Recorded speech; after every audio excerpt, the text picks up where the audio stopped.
Hello everyone and welcome to another Scots Whay Hae podcast, and today I'm joined by the writer Craig A. Smith to hear all about his latest novel The River, which is out now, published with Into Books. And before we talk about the rest of the book, Craig, I'm really interested, and I don't think I've really noticed it before despite having read it. The full title is The River, A Path of Least Resistance. Can you explain a bit about that, about the title? Yeah, that was Stephen came up with that. I think it is mentioned. I don't know if that phrase actually. I think that phrase does appear in the book at one point, and in essence, that's kind of the protagonist's approach to life. You know, he'll take the easy option. You know, he'll try to just float through life, avoiding conflict, avoiding making any big decisions. That's essentially, if you were to summarise the story in a single sentence, that's pretty much Lachlan's approach to life. So that's where that came from. And that also goes along with the dedication, which I noticed is for the drifters. So that kind of, echoes that idea. It does. It does. It was. I made sure it was lowercase drifters, and it wasn't the that. Saturday night at the movies guys. So it was. Yeah, it was just a dedicating it to. I don't know. It's a reaction to the kind of LinkedIn generation that it's not so much social media, but I don't know, maybe LinkedIn in particular, where you get these updates every day, people just banging on about how great they're doing, and it's complete fabrication of success and one-upmanship, and it's wearing. It's so false, and I think Lachlan, the protagonist, he ultimately gets to where he wants to be. Yeah. By not standing on anybody on his way up. He gets there. He doesn't. Nobody has to suffer as a result. He still gets to where he wants to be. As I've said before, no, everything has to be a battle. So it was a dedication to just people that are just sick of it all. There's a lot to be despair about in current society and the state of the world at the moment, but I think the last thing we need is everybody trying to clamber on top of each other when we've got bigger battles we should be fighting. So dedicating it to the drifters is just a way of saying, there's more ordinary, decent people in this world than there are maniacs and people that are constantly clambering for more and more and more wealth and all the rest of it. So that's where that came from. Just my wee. I had to dedicate it to somebody. If you dedicate it to an individual, somebody always gets offended. So I thought I'd cast the net a wee bit wider. Absolutely, yeah. And how do you describe The River to people as a novel? Well, it's a story of one man's life from childhood through to old age. It's structured in 7 parts. He's in a care home at the end of his life, and over a week in the care home, between every day, there's a flashback to a period of his life that those periods of his life are the incidents that have happened that have kind of propelled him on in life, and it's death that does it in The River. It's the death of others that, it's the old, it's not necessarily an ending, it's also a beginning, So it takes the death of other people really to propel him onwards, because he is so not particularly driven, not particularly focused. Incidents happen, deaths happen, and that, despite the trauma involved, it always seems to have a positive effect. So it's trying to put a wee bit of hope on the mortality thing as well. So the story basically follows his life from the source of the River Forth at Aberfoyle down to the mouth of the Forth at North Berwick, and in between takes in 7 decades of Scottish history, politics, sport, things like that. Do you think these deaths almost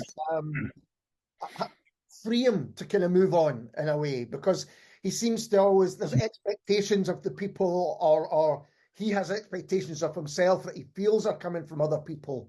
And actually it's like, okay, now, I no longer have them. Yeah, it is. There's an unshackling. He kind of feels. I think there's one part where there's a death in particular. I'm not going to spoil any of the who dies, because there's a bit in every section. There's a wee bit of ambiguity over who's going to actually die within that section. So the reader might think, "Oh, he's got a really bad cough. it's going to be him, but it's no him, it's somebody else. So I think, there's one point he feels untethered. It's like the anchor's been lifted and he can move on. So yeah, the deaths do free him up in a way to, or events happen that wouldn't have happened without a particular death, but they've all got a positive outcome without him having a hand in the deaths. It's not a murder story. No. Yeah, we should make no that clear. Make that Aye. clear. Not a serial killer. He's just things just happen. It's the most least like a serial killer I could even imagine. I think. I often ask people, why was this a story you wanted to tell? But I'd really like to know why this was a story you wanted to tell in this way. Aye, good. That's a good one. Okay, well, maybe I can clarify it a little bit. What I mean by that is you've got this, it starts with someone looking back, as you say, you've got Lachlan in the care home, and then it immediately goes to Aberfoyle, 1950, and that's where the story really begins, if you like. And was that where the story began for you? Did you sit down and think, right, this is going to be a story of someone's life from beginning to end, if you like? Yeah. Aye, absolutely. I mean, the river's, it's a fairly obvious metaphor for a life. You've got the young, exuberant river where it starts, and then you've got a long, ponderous estuary towards the end, and then it joins the sea. So that was it's an obvious metaphor for a life. It also gives me a physical path to follow. My first novel, The Mile, was about a pub crawl down the Royal Mile. So that's got a defined beginning and an end. Actually, I can look down on it from above, see the structure, and it also almost creates a kind of scaffolding, a framework, if you like, for the story. By having this defined path. The river, the reason, it was almost like, I'm not saying the same idea, but it was born of the same sort of concept, if you like, of having a beginning and an end and a defined path.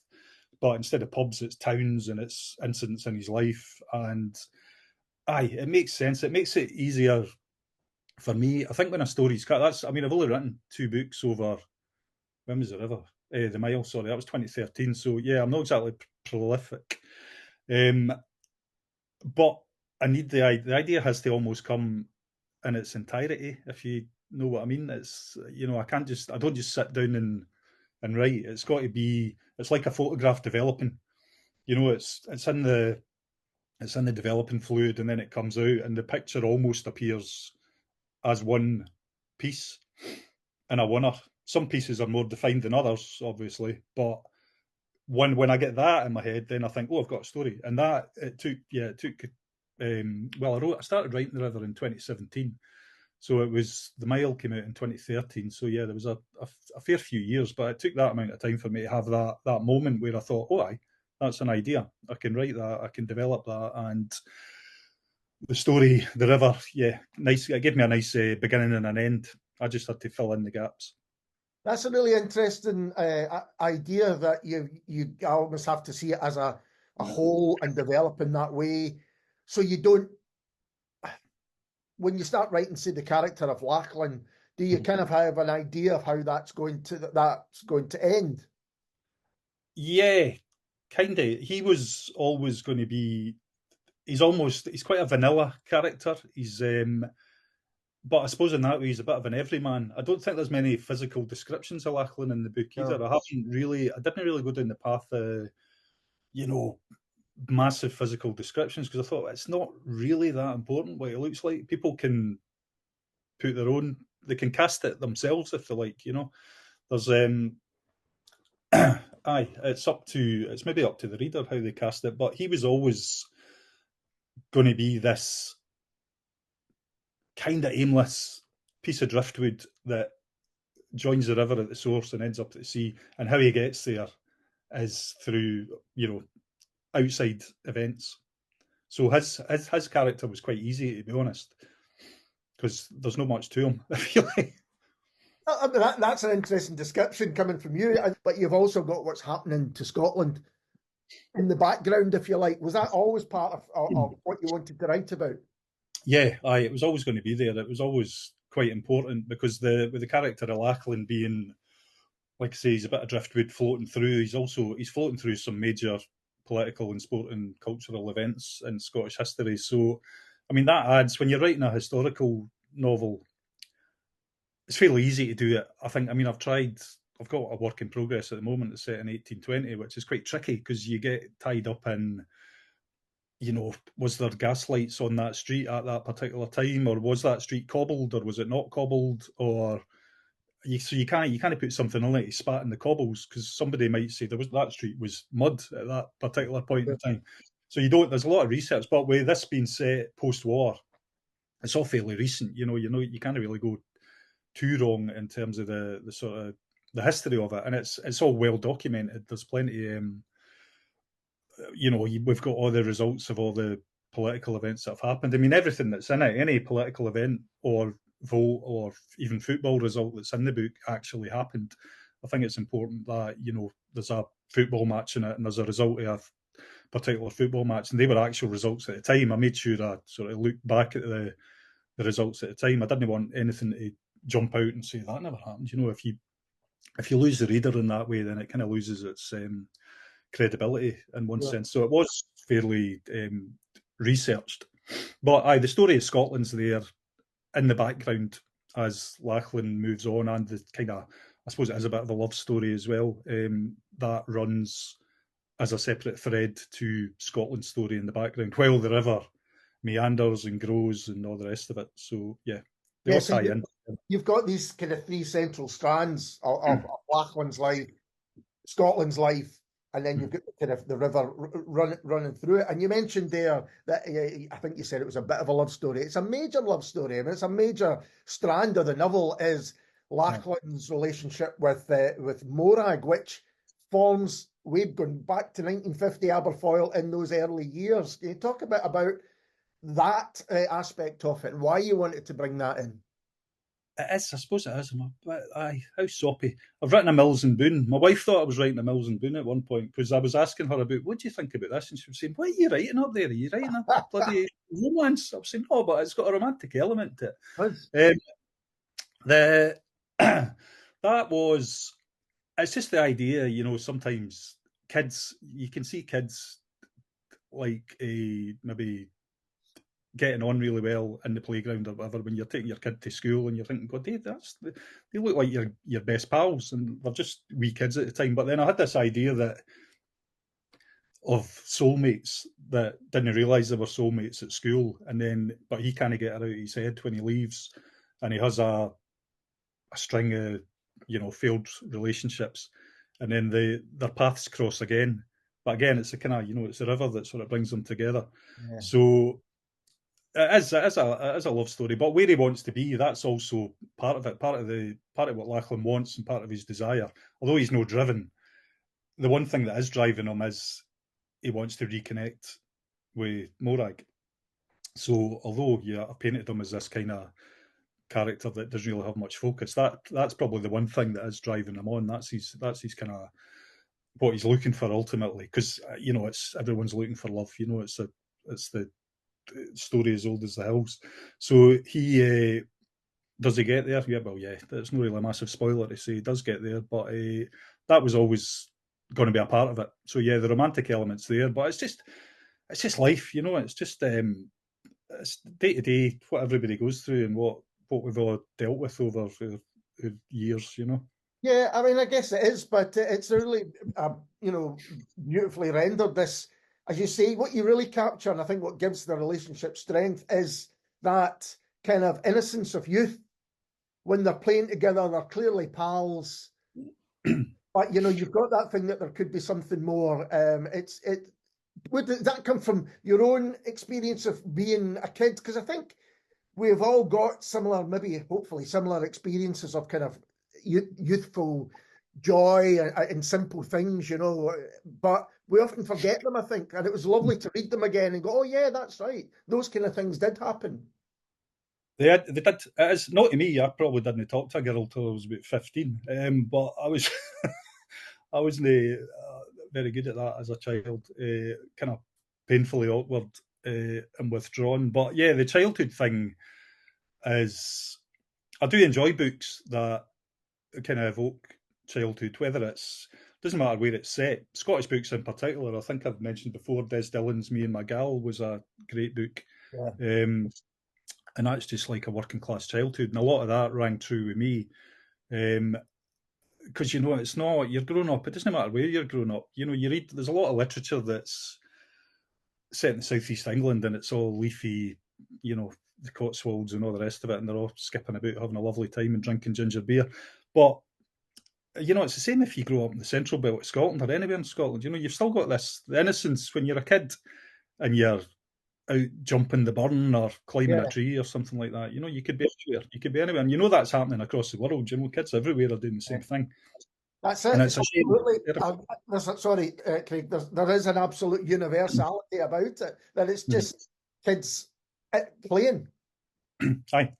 I mean, I did enjoy writing that part of the book. The thing about the book, because it's all from Lachlan's point of view, it's not an overarching sort of God point of view or anything like that. You're always in Lachlan's head. So in writing a book that spans 7 decades, at the start of the book, you're writing for the viewpoint of a 8-9-year-old kid. So, if you start the book reading it as, it's in his voice and it's just a kid speaking or a kid thinking rather. So it was it wasn't difficult, but I had to be conscious of that when I was writing it, that, he's a child in this point, so he can't have any great massive insights because it's all, you're in Lachlan's head for the whole book.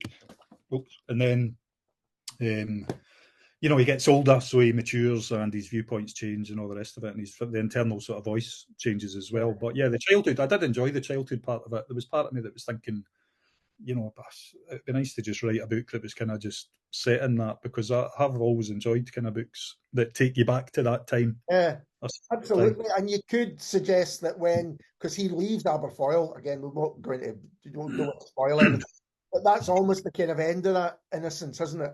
Yeah. I mean, in terms of, there's a kind of youthful idyll in Aberfoyle. It's in the country. It's the beginning of the river, which, I think you mentioned that. There's all sorts of kind of significance there. And then when he leaves to go to a busier place, that's when kind of troubles start for him. That's when he gets his wake-up call when they move. Again, no spoilers, but when he leaves Aberfoyle and moves downriver a wee bit, that's when he starts to realise that, there's... Aye. I mean, that was based on sort of real experience, the sort of local nutters. There's always psychos. You're about playing in the woods. I grew up in Whitburn, and, you were surrounded by forests. There was Old Country Estate, the Bailey Estate, and you'd be down there just having a wee innocent time, just climbing about, going to the mausoleum, jumping the river, walking through the ruins of the old house that used to be there. It's been redeveloped into a golf course now, but it used to be just wilderness. And then the next thing you'd hear the crack of an air rifle and somebody's taking pops at you, and you're and you're running for your life, thinking. And then there's two nutters around. You see them in the trees firing air gun pellets at you. And if it's not that, it was some just aimless, pointless, random act of violence in the town when you're walking down the street. I mean, I was okay. I used to kind of manage to avoid most of it, but I'd seen people just getting pointlessly battered for no reason, and you're just so that is part of it, and that's part of Lachlan's kind of wake up, if you like. Part of his kind of growing up, and probably part of the reason that he needs to really get out of there and move on, because he's, it's kind of, well, it works out from there in the end in that particular section. But aye, that's the sort of cold reality of growing up kind of starts to hit home at that point. And I don't know how much you want to talk about his relationships with other people, but he's got really important ones that kind of change him as well, be that family or other too. Is that like, I'm just thinking to what you said about having an overall picture, do these other characters emerge, develop, if you like, you've got, I guess they're there partly to move the story on, but how do you cast your own book? Casting it, I don't think, no, not as much. I don't think the characters all came initially. I think like I say, the journey came as a winner, and the idea of this two kids that meet again, and then that. So you've got the kind of framework, but the cast of characters kind of evolved throughout. I think there was other characters. I mean, I went through a fairly hefty edit Right. at Stephen's request, because I think the first draft was about 130 odd thousand words. So it was quite hefty. And I think there was a couple of characters that I realised they're not really adding much to it. I could just chop all of them out. He had another friend at one point in his sort of teenage, or in his teenage years, and when he's in his 20s, there was another guy in it, but it wasn't adding stuff. So I just went through and chopped that character out. It didn't lose much. But the cast of characters, it's interesting when they come, because they kind of form. You're kind of creating these fictional. Everybody says, "Oh, that must be based on blah de blah," or "Is that me?" or such and such. But it's not. They're just, they're an amalgam of people that you've met throughout your life. Same as Lachlan's not me. He's got maybe personality traits that I maybe shared with him, but he's not me. Yeah. There's all these characters within the book. You're casting them out of your head, I suppose. So it's quite good being able to mould people, fictional people, and then just, it's quite sad when it's finished and you've got to cast them aside, and that's them. Do they stay with you? 'Cause I have to say, when I finished the book, particularly Lachlan and Morag's relationship, it really did stay with me, and because you really kind of you really care for them. As I say, I think they're really at the heart of the novel as a whole. How do you feel as the writer?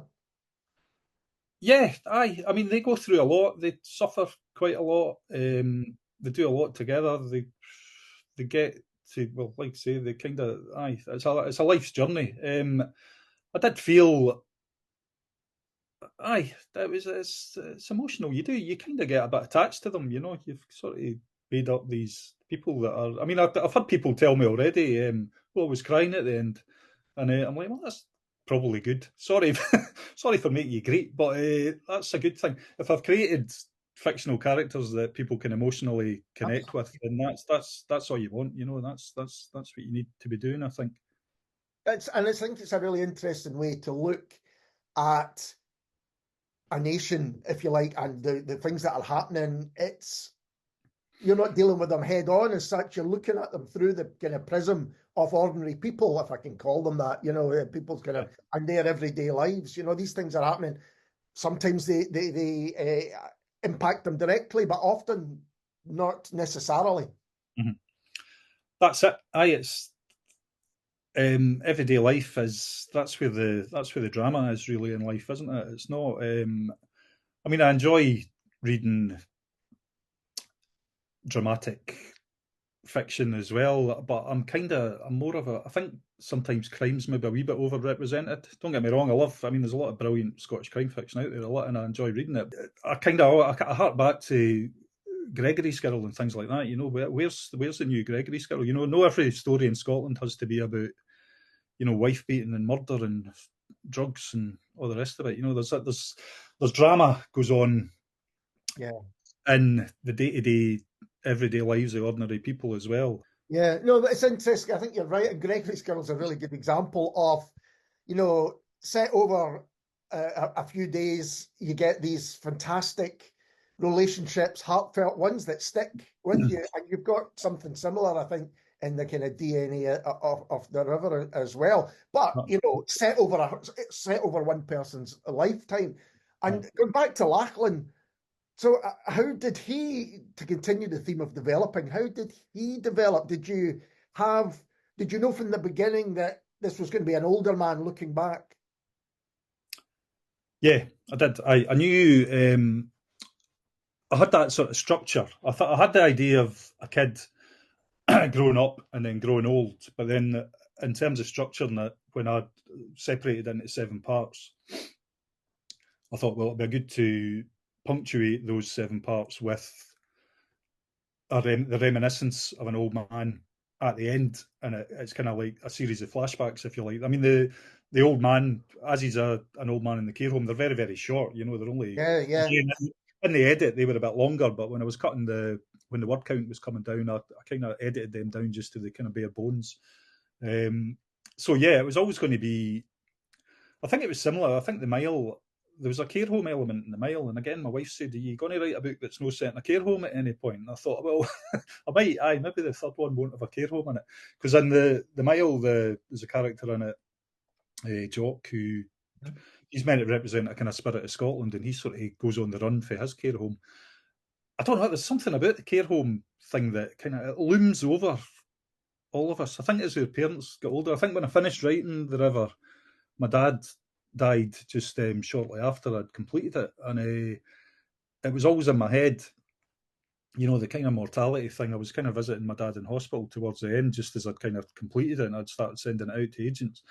So, but the couple of years that I spent writing it, I think it's always looming over you, this sort of care home thing. I know so many people of our age whose parents are ending up in care homes where they're just absolutely financially fleeced for the amount that it costs to look after somebody in the later part of their life is absolutely unbelievable. And I don't know, it was maybe a bit of a metaphor. I sometimes think the care home, Scotland kind of feels that it's in a bit of a care home sometimes. We're not really looking after ourselves. We're still getting our bum wiped by another country, if you like. So the care home thing kind of plays into that as well a wee bit. And so in terms of metaphor, you feel that Lachlan and Scotland, there's something similar going on there. Yeah. The way he is and the way the country maybe is. And Aye, I think so. I think because he's not particularly driven, maybe lacks a bit of belief, maybe fails to make the right decisions at the right time. So there is that element that's part of the Scottish nature, I think, as well, as we've proven in the past. So it does reflect Scotland's lack of self-belief, I think, in some way. It takes outside events to actually make them make decisions or propel them. It's outside. It's the influences of others that kind of move them onwards. But so he does. Yeah, he's like a Scottish everyman, or maybe he represents the drifting nature of Scotland in the latter part of the 20th century, early 21st century. I want to talk to you a little bit about the Mile later on as well, but I wonder if there's kind of a kind of link there about when these two books were written too. But I was wondering if you had inspirations. Was there, whether it was other books or other writers or maybe other things on the river? Was there, things that you think, yeah, that's something I want to explore? Yeah, definitely. James Robertson, I'd say, is a huge influence. I think And the Land Lay Still is probably one of my favourite novels of recent years. Yeah. So that was a big influence, and it has actually, somebody compared it to that on Blue Sky recently, which I'll take as a compliment, because it's to be compared with that's absolutely brilliant. That was a big influence. It's similar in that it follows, there's a political thread, well, a large political thread through In the Land Lay Still as well, but also it's a kind of state of the nation thing as well. So he's a big influence. I've said before that the first book I read that seemed to be about me and my mates was Gordon Legg's The Shoe, and that was 1989, I think that came out. So that kind of predated Irvine Welsh, the great big sort of boom of Scottish literature in the 90s. But it was through Gordon Legg that I discovered, well, down that path led me to James Kelman and all the sort of great Scottish stuff that was around in the 80s and 90s.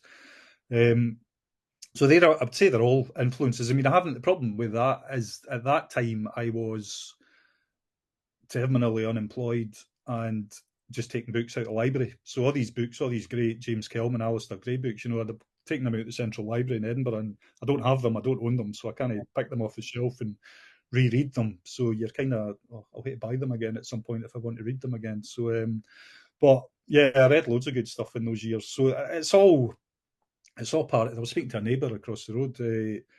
He was telling, I wasn't aware of it, but Hamish Henderson's The Carrying Stream poem, the ongoing, just adding a wee bit to Scottish culture. It's just, and The Carrying Stream, again, he said, when I was telling him about the river, he told me about that, and I said, "Oh, that's spot on," because it's it's about the cultural progress that we're making. So all these books, they all add. If you're adding a drop of water to the flow, then that's all you can do. Because I don't think we're a country for revolutions. I don't think we're going to ever rise up and do what I'd rather we did. But I think it's all about the culture, and it's all about just adding to that and hoping that people read it, and hoping that for those, something grows within people, and maybe we start to grow up as a nation at one point, hopefully. Well, that brings us on to the mile, I think, which is good because you said you wrote that in 2013. Of Right. course, the referendum was on its way in 2014. And I was thinking, I can't remember any other novels. I might be wrong about this, but certainly I didn't experience them. Who did that? Who actually said, I am going to write about this forthcoming referendum? Do you agree with that? That there wasn't many others? And why do you think that was? I think there were two or three. There's been a paper written by somebody at Stirling University about the Indie Ref novel. So there was a couple, not many. I would say there was maybe two or three, maybe three or four. I wanted to write it because I was at that point where that was when Twitter was an acceptable place to hang out, and I was, you were, and I was still at that young, naive way where I was just arguing with people on Twitter constantly, and I thought this is just exhausting. And the problem with arguing with people online and strangers online, it can eat up your entire weekend. You start an argument on a Friday night, and they're still trying to get the last word on Sunday, Yeah. and you're, for God's sake, this is exhausting. And I just thought, you know what, I'd be better just putting all this down in another way, and then I had this. I was up in had my kids up in Edinburgh at the castle, and we had just left the Esplanade, and we were walking down the Royal Mile, and we passed the Ensign Ure at the top of the mile, the pub. And it just crossed my mind that, God, I've been in most pubs in centre of Edinburgh, but I'd never set foot in that pub. I thought, I've never been in there. Why have I never been in that pub? And then I just had the idea just kind of blossomed for there. It was like I said about the photograph developing. I just had this, and I thought, oh, pub crawl down the Royal Mile, starts at the Esplanade, ends at Holyrood, at the crossroads at the bottom, which is where we find ourselves politically. So a group of friends, one's obviously pro UK, one's pro Scotland, one's doesn't really know.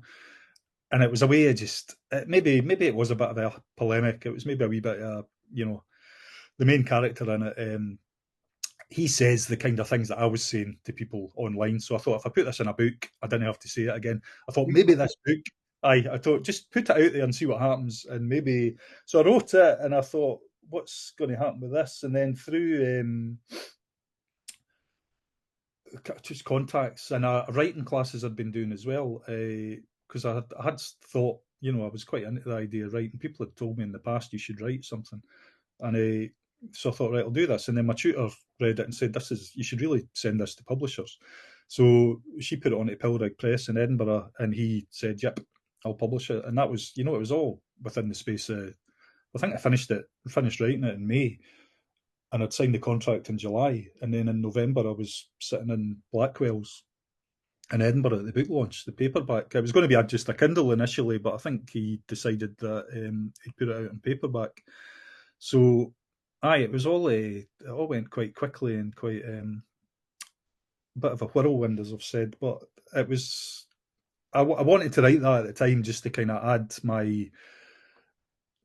a record at the time, if you like, and just I hoped that it was going to maybe lead to. People have told me, yeah, it convinced me to vote yes, which that's what I wanted at the time. So that's what I still want. But at the time, it was good. I thought that was all I could ask for. So that kind of served its purpose, I think. And like I say, it was a couple of years before I had another idea, and that's when the river started. So the mile was, it was good. It was very much of its time, but hopefully it's there as a document of that period in Scottish history, because it was a mad couple of years. Yeah, absolutely. And it also works if people wanted to follow the pub crawl down. It works as a Exactly. way to do that. Some of Exactly. the best pubs. But so I was wondering, though, you said then you started the River in 2017, and was that in some way a reaction to the referendum and the result?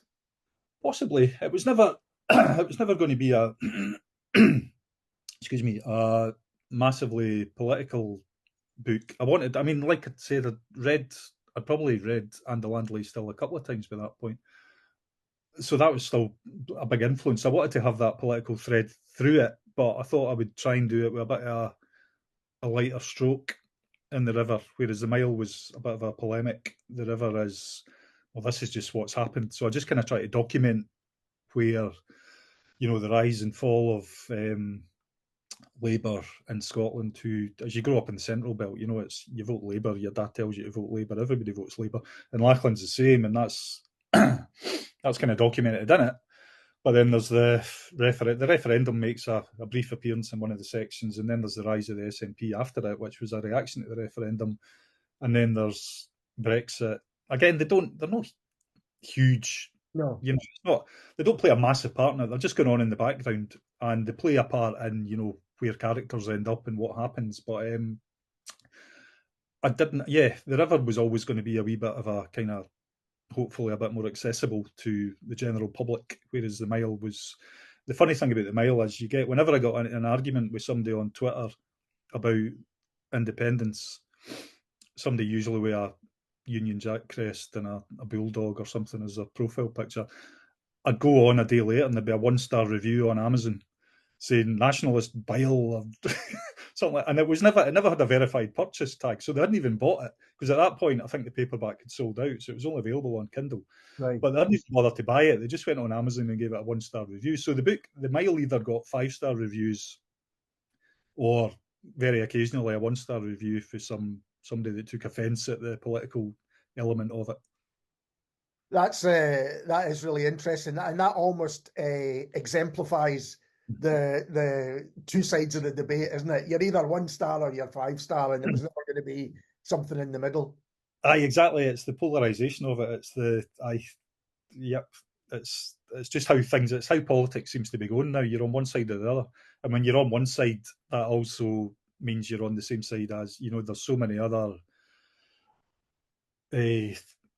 causes that you get behind when you're on one side, and so many causes that you get if you're on the other side. It's just the sort of distinction it's getting quite dangerous, I think. And you're looking back on the Mile from the current day. I'm wondering, with going back to the river, has your views on that changed now that it's been published? There's a bit of distance, or other people are starting to talk about it and review it. Does that change with a book that you think, oh, I didn't think I was in there, or whatever it might be? I think it's tricky because it's been, I completed it in. I think the first draft was completed in 2018. Publishing's it's such a slow process sometimes, But I was spoiled with the Mile because it all happened so quickly. Yeah, sure. But it's not. I always thought the river should have found a home, and I'm glad it did in the end. Went to, because I think Stephen's fantastic, and I think it's a great imprint. There's such diversity in the books that Stephen puts out. There's no a house style. No. You've got George Patterson, Gillian Sheriffs. You've got, they're all wildly different, and I think that's what I like about it. And I think the river. I said when I met Stephen, I says, it just feels like a good fit, and he said, yeah, that's what everybody else has said when I've met them, because it's kind of kicking out against the standard, what seems to be commercially viable, which I think is probably why it took a while finding a home for the river, because it was getting a lot of, we really like it, it's beautifully written, but we just don't see where it sits in the market. And you're thinking, well, was that not your job? You're in the business of marketing books. Yeah. So it was, I think when Stephen, when I got in touch with Stephen, that was just good. That was through George Patterson. It just felt great. I just felt, this just feels natural. It feels like a good fit. And so like I say, it's been a while. So it is, it was complete. I think was punting it from 2018 maybe for a couple of years. And then I revisited it and tried redrafting it. And then when I got in touch with Stephen a year and a bit ago or something, and he suggested the redraft, I had to get back into it again. And it'd been a while. It'd been a couple of years since I'd looked at it. So it was actually good looking at it with fresh eyes again, because you could. aye, you could look at. I mean, and also, I'd read a lot of other books in that time as well, so your influences kind of changed. So maybe some of the language changes a wee bit. There comes a point where you've just got to say, right, that's it, finished. You can't, you could hone a book forever and flower up the language as much as you like until you've got some massively dense, poetic piece of prose. But I think I take the same approach I took probably when I was in bands, that you get by with like some of the best tunes, some of the best music's just three chords and a very simple melody, and that could be a song that you listen to a million times, and it might be a bit rough around the edges. And the music I like usually is a bit rough around the edges and maybe a bit home recorded or something like that. So I think maybe take the same approach to writing. It gets to the point where it's maybe a wee bit an indie approach that I've rewritten it. I could go through it, I could redraft it a million times, but the story's there. I've told the story. Let's just get it out there, and hopefully people will like it. Absolutely. And I think that's really interesting going on to describe it into books. And they often publish, I think, fantastic novels that aren't an easy fit anywhere, which is great, a service to be doing. Yep. And you mentioned earlier that you're maybe working on a historical novel. I mean, this is a historical novel in a way. Oh, it's recent Aye. history, but you're working on something good back. Can you tell us any more about that, or is that still Well, early? nah, there's no secrets. It's a again, it's set in Edinburgh in 1820. Although I might move it because I'm finding that Regency period quite hard to research. Right. There's a lot of stuff about George in Edinburgh, but the period just before that, when the new town was kind of just getting built, it's exhausting. I just find it. I don't know. I mean, I've got nothing but admiration for people that write historical fiction, because if you're doing it right and you're doing it well, you can't. It takes every sentence takes an eternity, because, like I said before, you've got to see, you've got to look at the maps, you've got to think, well, wait a minute, maybe that building replaced that building at some point, and then you find yourself progress is slow. But the story was set in 1820 because it touches on, again, it's a I can't help myself, but it's got a political subthread, which is the radical rising of 1820 when Scotland tried to create a parliament. And but that's not the main character. That's the main character's son. The main character's a house painter who lives in the old town in relative squalor, and the new town's just been built, and he's employed to decorate the house of a doctor. But it turns out he's not a doctor. He's just a guy who's inherited a lot of money and wants to be a doctor, has aspirations to be a doctor. So there's a bit of a old town versus new town conflict. There's a bit of grave robbing. There's a bit of the radical rising as the son's on the run from the gunfight outside Falkirk, that I think was the last shots fired between Scotland and England in 1820.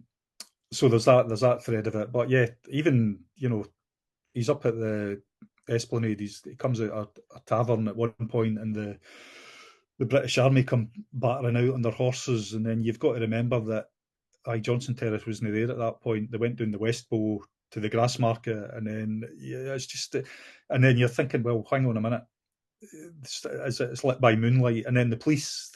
But was it police or was it town guards? There's so much research involved in writing historical fiction that I got. I'm so far into it. I've got, again, the whole thing has. I've got the developed photograph, if you like. It's hanging up on a peg at the minute. So the idea's there, and I can see the whole picture, and I know how I want it to start and how I want it to end. It's filling it out. I just find the historical element a bit hard work. So I don't know. That might be another one of these abandoned projects. I've had a few. Maybe another spark will happen at some point that just means I can part out. I mean, I like it's the with the river, when that happened. It's the way I feel I've got to write is when the idea is in my head and there's nothing else in my head. So unless I can get that out, I'm going to go mad, because I can't do anything else. So the river, that was occupying my brain 24/7. I mean, I was sleeping thinking about it. I was watching my son playing football and thinking about it. And you'd get back and you'd write. And I had to write that. I felt that I had to write that because I was going to go mad if I didn't. And the river was, to a certain extent, I had that story and I wanted to finish it. And then it got to the point, when it gets to the point where, I think it's like blowing up a balloon. The first part's hard, but once you get beyond that initial resistance, it becomes quite easy. Well, no easy, it still takes effort, but it becomes easier. Yeah. So the river was the same sort of thing. Once I got that going, I thought, right, this is just taking over now, and I have to complete this. So, I'm just waiting for that to happen again. Really, I might continue with the house painter story if I can find the energy, but it's difficult sometimes. And also my experience with historical fiction and having edited a couple, all that, a lot of that research ends up not in the book. It's there, and it's really important, but it's like, oh well, I've learnt, how pavements were done back in the thing, and I can't even put that in. But there you go. Yeah. No, that's the thing. It's like the windows. He's looking at his window, and I'm like, well, did they have sash and case windows in the tenements? You can't say he slid the window up because they might have no. I don't know what kind of windows did they have. Oh God, nothing but admiration for people like Sarah Sheridan that writes these historical. Yeah. She's written a couple set in that period, and it's. That's right. I think, God, it's some job, but fair play to them. Well, Craig, I really enjoyed The River. I think it's a terrific book. I really hope it finds a wide readership. It certainly deserves to. Thanks very much for taking the time to talk to me. Thanks for having me. It's been great. It's been a pleasure. Try and enjoy some sunshine now. Yeah, we can get out to the sunshine. And I will say, if people take anything from this conversation and you've not read Gordon Legge's The Shoe, go and seek it out because it's a brilliant book. Definitely. That's where it all began. Yeah. And we'll be back soon with someone completely different.